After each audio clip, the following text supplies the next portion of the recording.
was a little girl who grew up across the street from you when you were a kid. That's not really true. But suppose it is that you grew up on an ordinary side street, and across the street from your house was another house, and there was a family there who had a daughter. She was 2 or 3 years younger than you, so you never really had a lot to do with each other growing up, but you've been aware of her for her whole life. When she was born, you were probably too young to take notice, but she was so young that you didn't see her anyway. By the time that she was out and about to be seen, you were old enough to understand her life, even if she couldn't understand yours. And you've been watching her grow up ever since.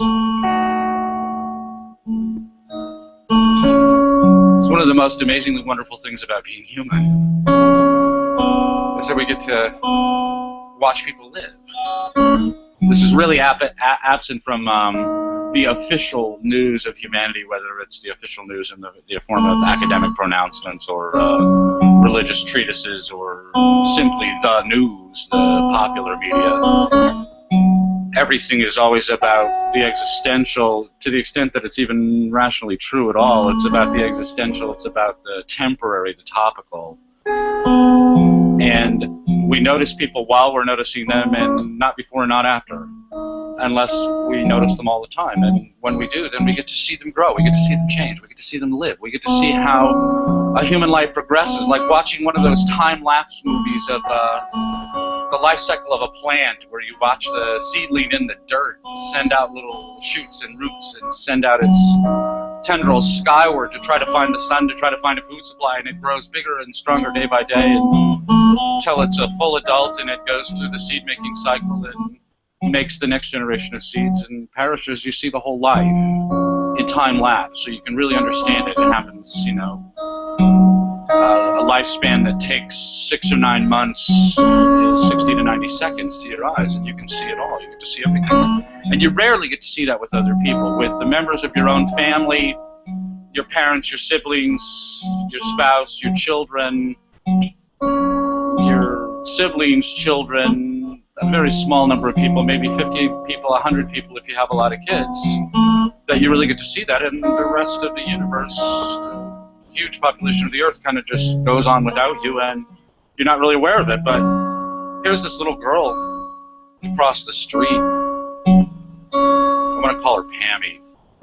Her name is Pamela. I want to call her Pammy. I like her. She's a good kid. She was always a good kid. Girly. Girly. Want to talk about a girly girl? That was the girliest girl that there ever was. The first memory, first clear conscious memory you have of this little girl is her pushing her stroller up and down the block, a little doll stroller with a little doll inside, and she would push that baby in that little pretend pram up the street and down the street and up the street and down the street. You would see her having tea parties in the front yard with her dolls, or you would see her late in the afternoon on the front porch swing with the doll in her arms, cuddling and consoling that imaginary baby. She's a mom. This girl's a mom.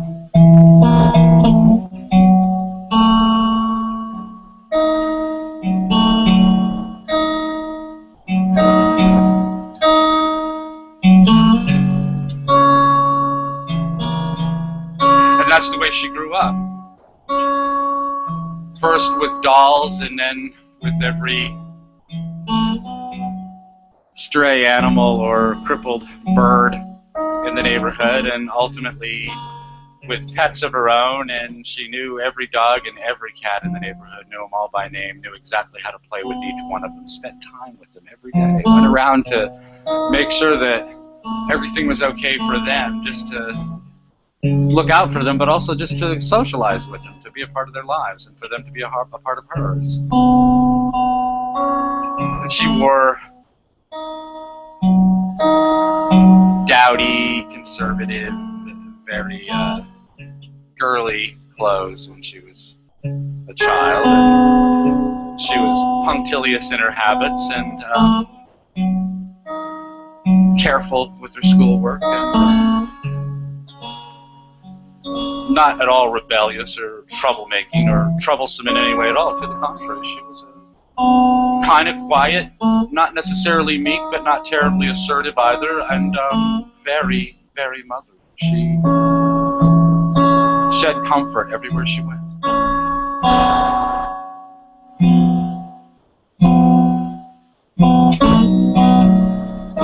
We came junior high, 7th grade, 8th grade,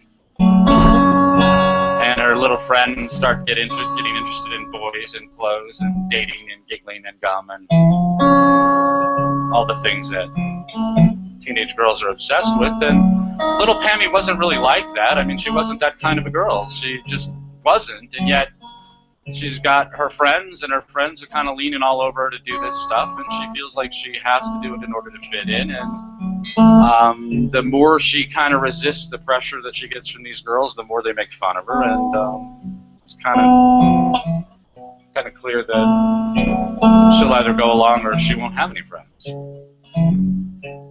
So she starts to dress in the same skimpy stuff that the other girls are wearing, and she starts to wear makeup, and maybe she doesn't wear as much as they do, but it's enough that they get off her back about it. They grow up that way, teasing and taunting the boys and being teased and taunted by them, but really there's this constant pressure from the boys, but even more than that from her other friends, to be more and more and more sexual with these guys as she gets older. So, you know, maybe in 7th grade it's not too much just kissing and popping feels, but by high school it's full-on sex for a lot of these girls, and some of them really have elaborate reputations by them. They are relentless in their pressure on Pammy to join their sorority of fallen angels.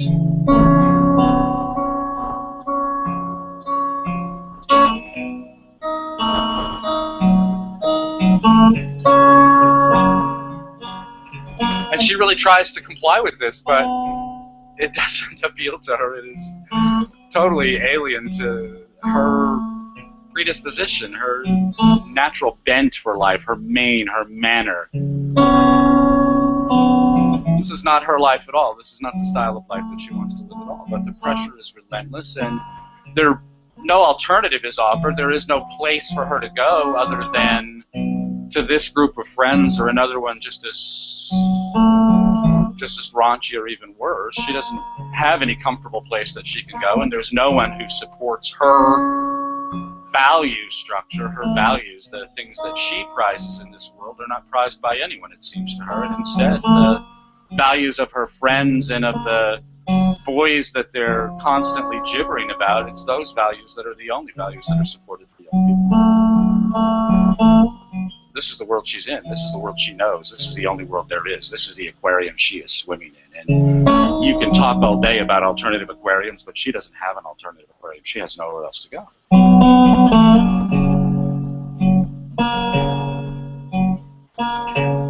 So one night in the car, she gets tired of fighting off some jackass. Virgin no more. Not deeply meaningful, not spiritual, not romantic, not memorable in any good way. Memorable forever, you better believe it. Not in a good way. Pammy's first time making love. Not her last time. Girls get out of high school, they begin their adult lives one way or another, going to college or going to trade school or going off to work. But they still hang out together because they're high school friends, and your high school friends are your friends forever. Hang out together, and they get together every night to go to bars, or every weekend to go to bars. And Pammy mainly only goes on the weekend, but they won't let up on her. They make her go. She dresses up the way they do and puts on the makeup the way they do and pretends to scream and have a good time the way they do. And she goes to the places they go, and she meets the guys they meet, and the guys are not interesting to her, and and they're not attractive to her in terms of her true values. They are sexually enticing to her in the sense of getting her juices flowing, as they say, getting her motor running.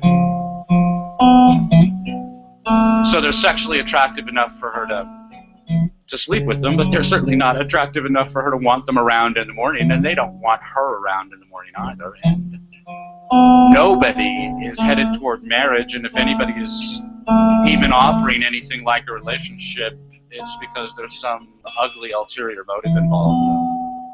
Getting evicted, for instance. Needing a steady income. So Pam, the girl next door, little Pammy, girl across the street, pretty little girl in gingham, 7. Pretty little girl in too tight jeans at 17. At 24, her skin is pasty from too many late nights and not enough sunshine. Dried out from cigarettes and alcohol. You look at her eyes here. Look in that spot in her eyes. Just make a little squint. She kind of squints all the time. It's because she doesn't believe anything you're saying. She doesn't believe anything anybody's saying. For the past 10 years, she's been lied to. All the time. By everyone. She knows she's been lied to. And she believes, her eyes argue, that nothing that anyone says to her is all the way the truth. There's always something more that's not disclosed, and the part that's not disclosed is the part that really matters.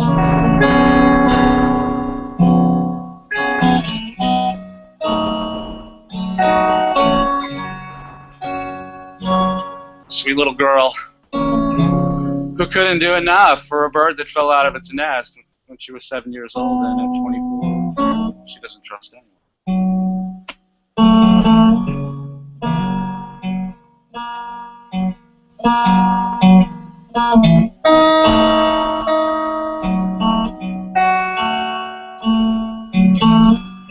So let's have her get married. Oh, have we set up a story with a happy ending? Let's let Pammy get married. She's 24 now. She meets a guy who is ready to settle down. He's 26, and he's been through the mill too, and he didn't really like it any better than she did. He did a better job of it, because it's easier for guys to churn through women than it is for girls to churn through guys. But he never wanted any of it. He's the boy next door. He wanted to be the wife of, or the husband of that wife who was mother to everything. Mother to her own children, mother to her pets, mother to every stray pet in the neighborhood, mother to every sick bird and lost duckling. That was the only girl he was really interested in, and that was the girl that all of his friends told him he couldn't have anything to do with, told him he was a jackass for even considering her. She was nothing but a stick in the mud and a prude and a thoroughly boring specimen of humanity, and the only women worth chasing are the hot girls. And the hot girls are the ones who say they want you tonight and want nothing more than to see the backside of you in the morning. It's the perfect arrangement.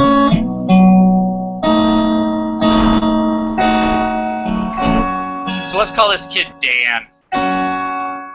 Dan's a good boy. Despite what he's been through, he's a good boy. And he wants to be a good father, but bad news for Pammy. Dan is already a father, because he's been banging skanks for the past 8 years, 9 years.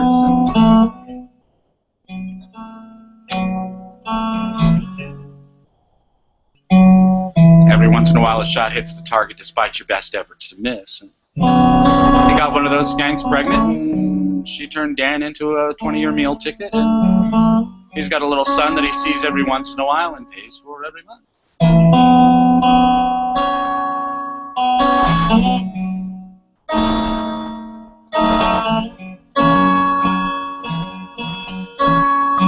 So Pammy and Dan get married, except that Pammy doesn't know how to trust a guy because she's never had a guy that she could trust, and she's had unlimited experience with guys that she can't trust. Her only experience is that guys can't be trusted, that guys will never keep their promises, that guys will always cheat you in the end. Whether they cheat on you or just cheat you, they'll always cheat you in the end. That's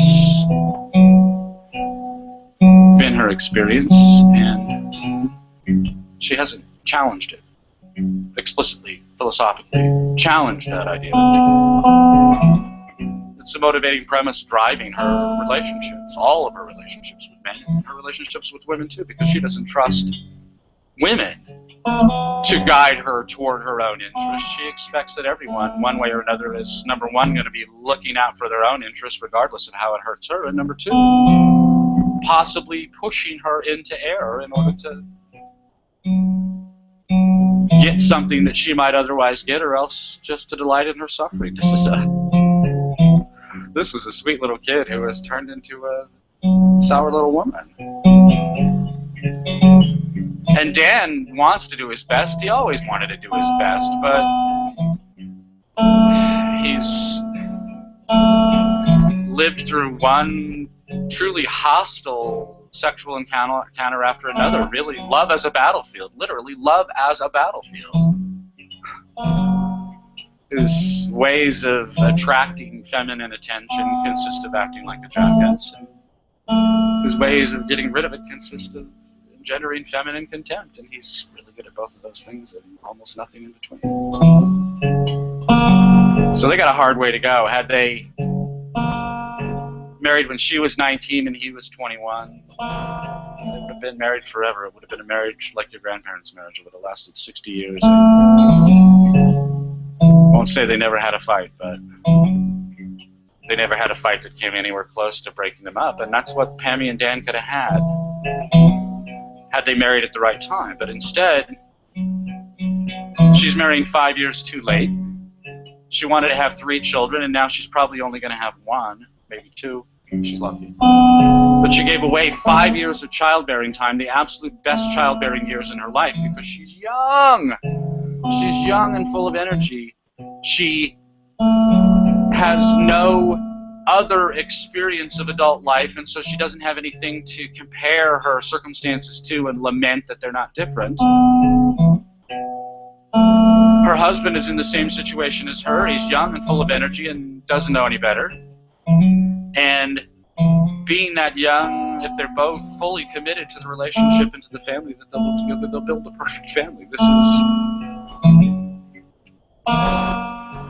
what is teleologically appropriate for young people in our civilization. It might be the case in another civilization that they might need to marry younger. I cannot imagine a circumstance where it would make sense for people to marry much older than late adolescence.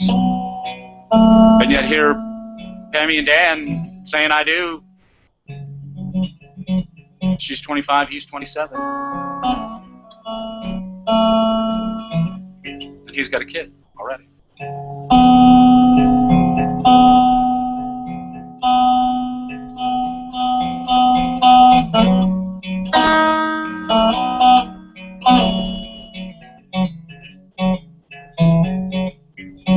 So they traded what could have been the closest thing you can get to a perfect marriage. Her 19, him 21, married to each other only, married ideally, having sex with no other people than each other. Whether or not they consummate it before or after the priest smacks the Bible doesn't really matter. What matters is, are they married to each other? And they're married to each other when they're not shopping.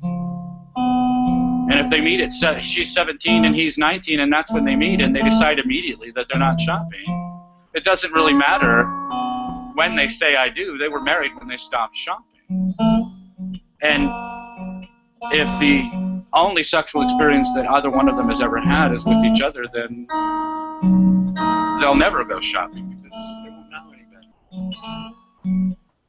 They won't know any different. They won't feel like they're missing out on anything because they have everything they want in the world. You don't miss anything when you already have everything. And at 19 and 21, they could have had everything. But at 25 and 27, they can't. Her friends told her she could have it all. What? You're young. You can get married anytime. Who wants to have kids this young? You can have kids anytime. But you can only have fun when you're young. It was never fun for her. It was never fun for her. She never wanted to do any of it. It was never fun for Dan. It was never fun. If any part of it was even remotely enjoyable, the next morning he woke up feeling like shit anyway because he conned his way out of another piece of ass. That's all he really is just a guy who's too dishonest to pay cash for his whores. He has to con them instead. He never liked any of it. He never wanted to do any of it.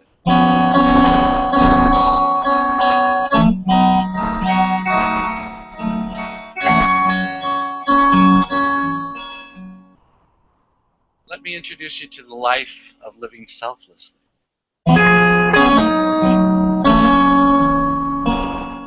Living selflessly without a self. The self is the thing that identifies opportunities and chooses among them.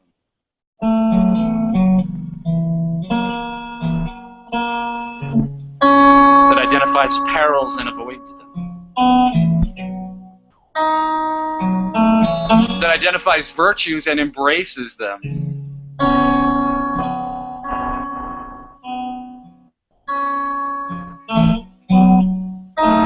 That identifies splendor and captures it enduringly.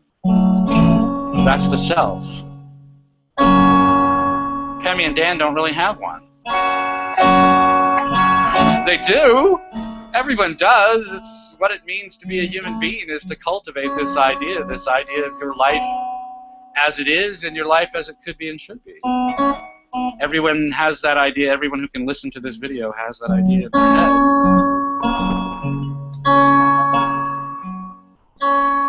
And if you nurture it and honor it and revere it and cherish it and worship it, you live a fully human life. The life that this great big brain up front in here provides for you, accords for you, makes possible for you. You live that life. But if you shout this thing down, if you don't listen to your mind, if you don't honor yourself, if you don't pursue your values, then you're living selflessly. You're living without a self. Your self is your absolute highest value. The highest value there could be in your life is this idea of your life. It is the absolute highest value in your life because it is the idea that you are working on continuously. It is the idea that you are working on when you are working on any other idea and when you are working on the universe outside your body. You are always working on that idea of yourself. You are always creating and building upon or dismantling, diminishing that idea. Everything else that you are doing, first you are acting upon that idea. It's the absolute highest value of your life by far. There is no close second. That is the short head of your values is yourself. The long tail can be very long and very interesting, but the short head is yourself, because without that you have no other values. It is the means by which you value. It's that idea of your life. Pammy and Dan talked themselves out of it, each in their own way, each in his own way. But they talked themselves out of that idea. Pammy was all the way herself. When she was 4 years old, when she was 5 years old, she was all the way herself. When she was 7 or 8 or 9 years old, and taking care of all those animals in the neighborhood. When she was, 10 and winning the spelling bee. 11 and working with her mother in the kitchen, learning how to make pie crusts so she could make apple pie for Sunday dinner. She was all the way herself. And then at a certain point, her friends got into her mind, and the fear of scorn, ridicule, disapproval from her girlfriends changed her life. Didn't really change her on the inside. She's always been the same person on the inside, but it changed her behavior. The secondary consequences of her interior choices changed. Dressed differently, wore makeup, acted differently, did different things, did all kinds of things that her friends were pushing her to do, engaged in all kinds of stupidly casual sexual behavior with complete morons, men she had no respect for. Learn to doubt everyone.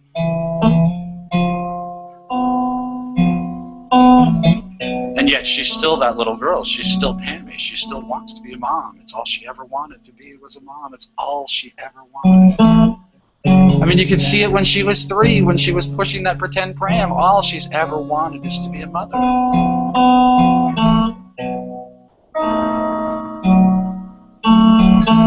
And no one would let her.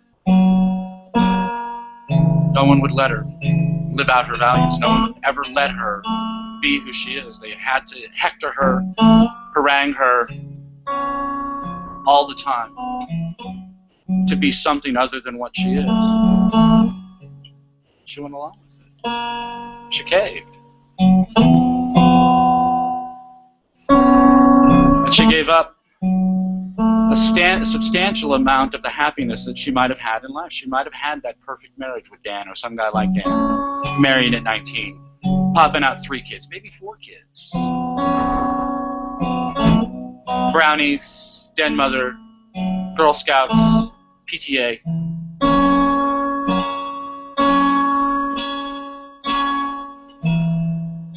National Honor Society. Colleges. Marriages. Grandchildren. The happy life that she never doubted when she was 8. The happy life that she never doubted she would live. She could have had that life if she had listened to her own values instead of listening to her friends. But instead, she's going to marry at 25 to a guy who's already got a kid by another marriage. And they're going to pop out a kid maybe 2 years later, and that child is never going to know the security of a completely intact family because he's going to have a little stepbrother showing up every other weekend. They're never going to be able to coordinate a complete vacation, and when they do, the baby mama of baby daddy's outside kid is going to be doing everything she can to sabotage everything that they try to do. Pammy's never really going to trust him all the way. He's never really going to believe that she's all the way committed to him because how many guys were there before? So they're never going to be as happy together as they could be.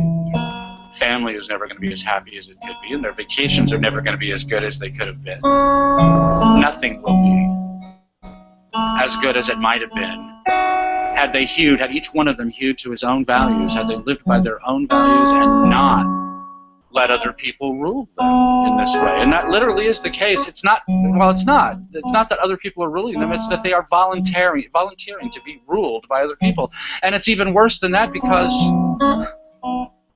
the other people aren't really doing all that much. You have a thinking brain up here, and this controls all your propulsive actions. This is how you reason and choose. You have a mammal brain back here. And this is the thing that makes Pammy what Pammy is she has a mammal brain that really, really, really wants to be a mother. And this is where the desire to be a mother, to be a father, to be a cuddler, a snuggler, to be emotionally intimate, it's coming from here. And this stuff here you control completely. You can say whatever you want. You can say elephants can fly and pigs can dance. You can say anything you want. It doesn't have to be true.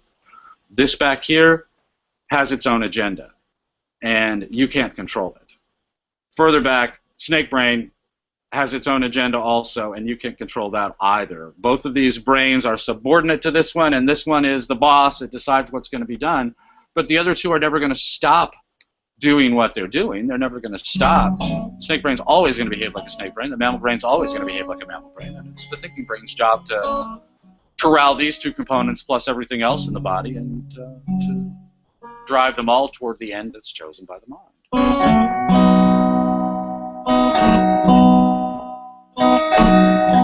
But if you elect to shout the mind down, necessarily you're going to fall back on those other two brains because you have no other way of guiding your life. Snake brain sits there watching all the time. That's what snakes do. That's what lizards do. That's what reptiles do, is they watch their environment all the time. They're always awake. They're always aware. And they're always looking out for danger. They're looking out for opportunity, yes, but they're always looking out for danger. Your snake brain does that too. You're not aware of it most of the time. You're not paying attention to it. You're not filtering that information, but it is aware of what's going on. And so when you walk into a room and suddenly the whole room seems to go silent, and as you're standing there, you're aware that the murmur starts to build. You hear what's going on all around the room. You see the furtive glances and the half-aborted smirks and the chuckles and the shrugs. You can be aware of all of that even while you're focused, conceptually concentrating on something, a math problem on the blackboard or something like that. You are concentrating with your thinking brain, and nevertheless, your snake brain is working, and it's apprehending all of the sensory information that's going on in the room. Your mammal brain is trying desperately to fit in, because that's what a mammal brain does. A mammal brain wants to find its way to the middle of the pile of bodies so it can stay warm. I mean, that's what a mammal brain is a way of managing an organism that doesn't use sunlight and shade to control its body temperature. It has to stay warm. The mammal brain wants to snuggle. The mammal brain wants to socialize. The mammal brain wants to be in with the in-crowd. And the snake brain can see the path to being in with the in-crowd. Really only two strategies in this circumstance: take over or cave, surrender.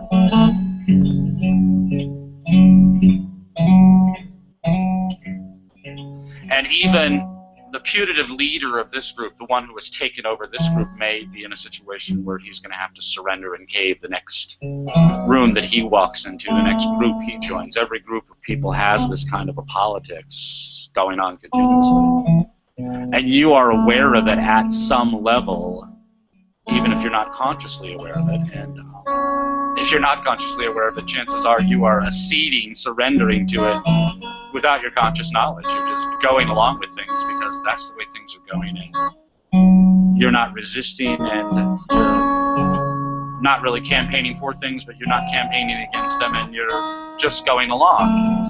And that doesn't really mean anything if just going along means sitting silently while somebody else delivers a lecture, or just going along means going to a movie when you really don't care what movie you're going to go see anyway. If somebody has a preference, okay, fine, I'll go. I don't really care anyway. But it's when you go along when you do have a preference. It's when you do what you don't want to do, or that you don't know that you want to do, or that you're not sure that you want to do, when you do things that you think you shouldn't do. And you do them anyway.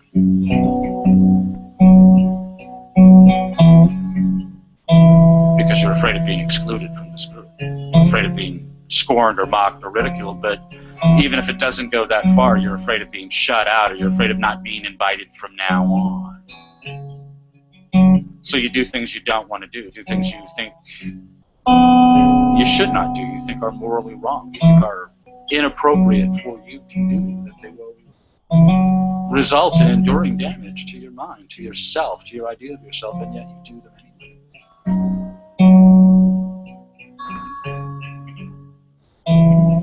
I don't know how many stories I've heard from young girls whose very first experience with lovemaking was with a stranger, someone they didn't know and didn't like and didn't care about, and feel nothing but disgust for him.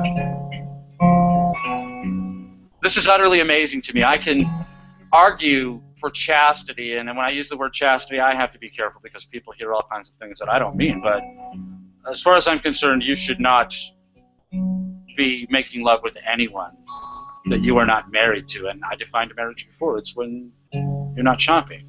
That when you're in a relationship with someone and you realize that you are no longer shopping for a mate, that this is your mate, this is who you're going to be with, and that's who you should be having sex with. And if the instant complaint will be, what if you're not compatible? I think that's completely ridiculous, because you're compatible because you've been getting along all this time.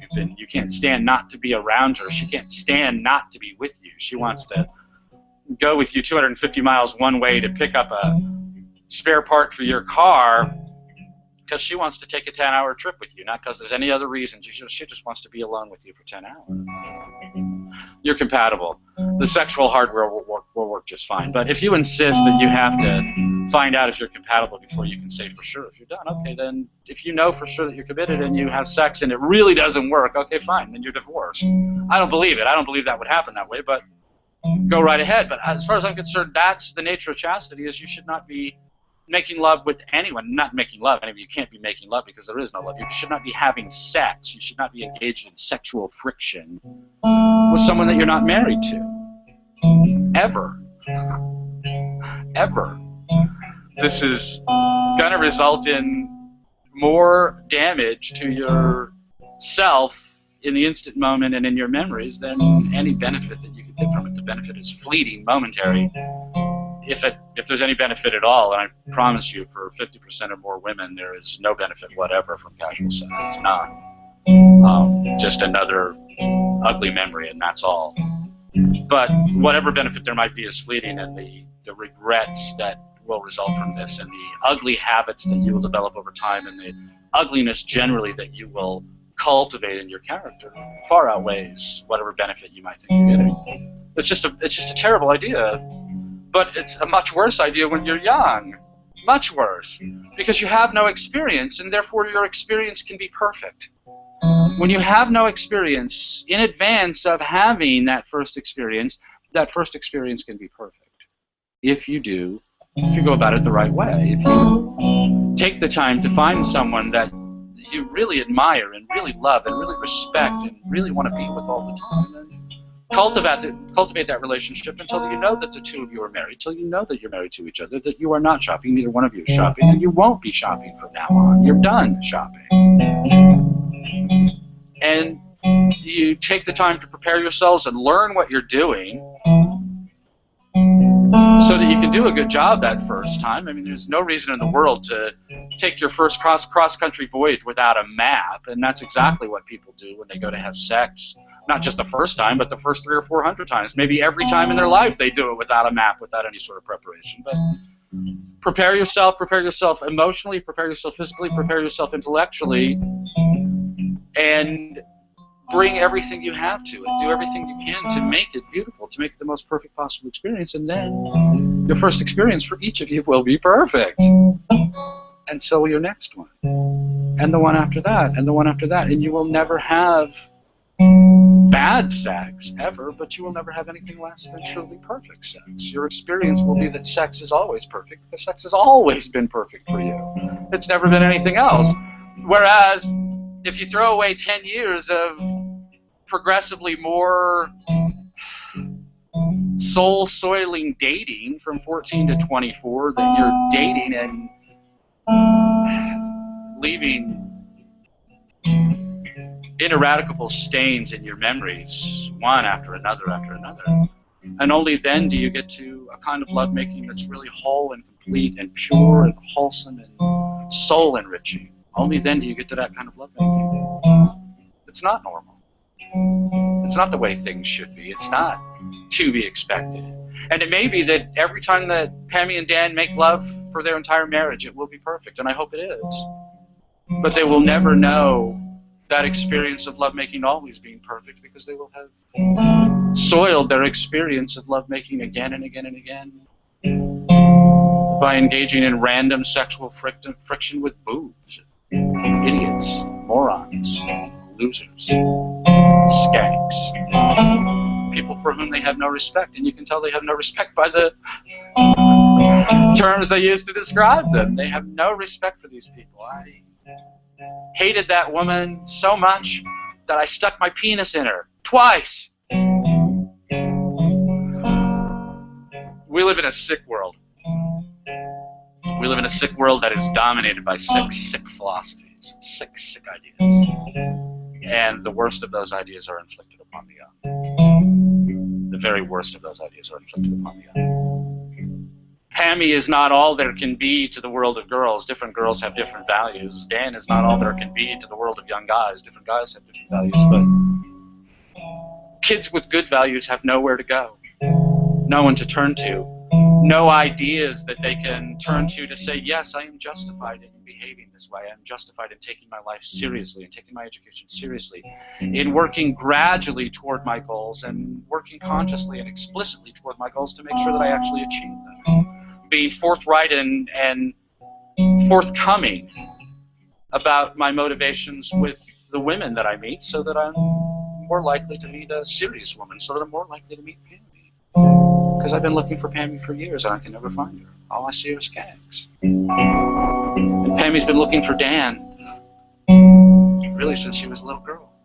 Dan has been in that picture, not as a lover, but as a father, as the father for her children. She's been looking for her all her life, and she's never been able to see him because all she can see is jackets.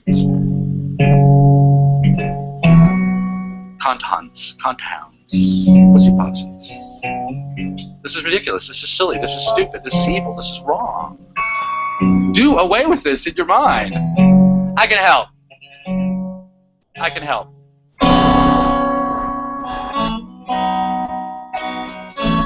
The very first thing you can do, I don't care how old you are, I don't care if you're 15 or if you're 55, if you are surrounded by people who are pushing you around all the time, who are constantly trying to push you into doing something that you don't want to do, and to push you off your own position, to keep you from doing what you actually would do if they weren't campaigning for something else.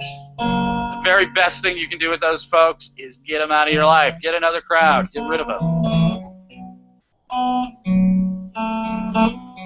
People who have no respect for your sovereignty are not your friends. They do not seek what's good for you. They're looking for something. They're pursuing something. It may be their own good, or it may be perversity. It may be simple ugliness, simple destruction. But what they're seeking is not your interest. People who push you around are not doing it for your benefit. So get in a crowd. Even when you can't get away from people who are trying to push you around, what you can do is you can call what they're doing by its right name. Just say, you know, I don't want to be pressured about this. This is my decision. I want to take some time to think about this. And when they come back and say, oh, but you don't want this, or try to ridicule you or something like that, you just say, I will not be pushed around. I'm fully cognizant of your position, and I will take it into consideration, but you're not going to browbeat me into changing my mind. I'm going to work this out on my own. And actually, that'll have two benefits. Number one, it will free your mind, and you will be amazed at how powerful words like that are, how quickly you can shut people down as soon as you call them on their bad behavior. And so that'll be hugely beneficial, and that'll be more and more beneficial over time. The more you do this, the better it'll get. It'll make you stronger every time you do it. But the other benefit is you will be showing everyone else how a free mind defends itself. So you will be sharing the power. You will not just asserting your own personal power, your own personal sovereignty, but you'll be sharing the power with other people by showing them how it's done. And whatever bully it is who's trying to push people around will lose power not just with you, but will lose power all through the room, all at once. You will deflate that tire right away just by calling it by its true name. And then the third thing that you should do in this circumstance, even if you really don't have a strong position, even then you should choose or abstain from choosing deliberately, consciously, explicitly, and ideally undeniably, overtly. So you vote out loud for what you want to do, or you say out loud, I really don't care which movie we go to. But either way, you declare your intentions explicitly, undeniably. And make it plain that you're not being pushed around, that you are deciding in your own behalf. These are habits of mind. And they will not, it's not something you can do quickly. You have to do it consistently. You have to do it every time. Every time you discover, and you may take a while, you may be involved with a group of people for a little while before you realize that there's somebody who is actively trying to maneuver you into taking a position that you haven't explicitly, consciously chosen. It may take you a while to recognize the circumstances, but every time you do recognize you're in a situation like that, you need to consider, can I get away from this crowd? Do I need to call this by its name? Do I need to say explicitly what game is being run on me? And nevertheless, you need to choose or abstain from choosing deliberately. You need to make the choice consciously. You need to know for sure that you have guided your own behavior and you haven't just gone along to get along or gone along to avoid being excluded or ridiculed. But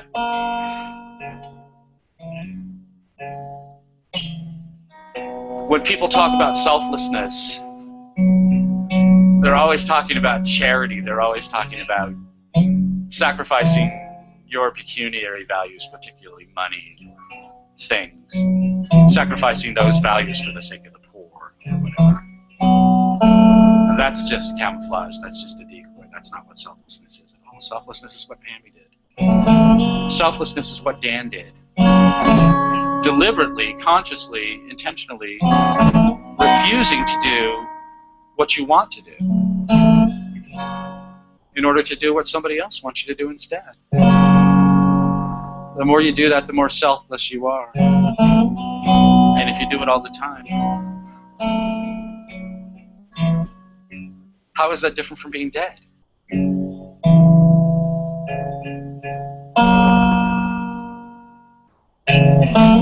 This is the Church of Splendor. My name is Greg Swann. I am your televangelist. I want you to go to selfadoration.com and look for a link called I Don't Go to Your Church and Give Me Money. Got all excited because this is a church that asks for donations, unlike every other church. This is a church that asks for donations. I want labor, talent, parishioners, space, money to build a bigger mission, to build a bigger ministry. I want to build a ministry big enough to carry this message to 7 billion earthlings and all their children and all their grandchildren. You and me are going to do that together.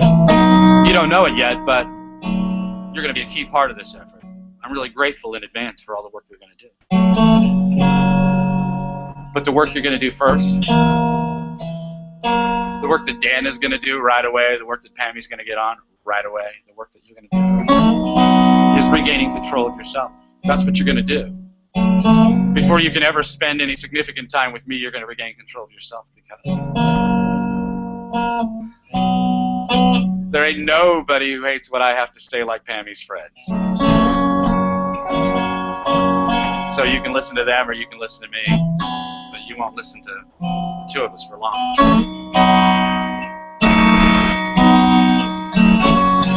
I am so grateful to you for putting up with me. I would love to hear back from you about this particular topic, because it's ubiquitous. It is everywhere. This is the most common things are the things that we never notice. And this is the most common thing there is of all. Free, self-aware, volitional, conscious, moral agents, completely uncontrollable from the outside, who nevertheless are afraid to initiate actions in their own behalf, are nevertheless afraid to pursue their own values, who are nevertheless afraid to live. Nothing can stop you from living except you. And there you are with your finger on the brake, with your foot on the brake pedal all the time, always stopping yourself. I want that to end. The absence of vice is not virtue, but virtue starts at vice's 0 point. I want you to find virtue and pursue it relentlessly. And the virtue that matters most in your life is self-adoration, to love yourself above all of other values, and to love it fully, completely, to love it in such a way that you never have to scourge it or soil it, besmirch it, befoul it. Love it in such a way that you can always burnish and admire and polish and revere, worship. That's it.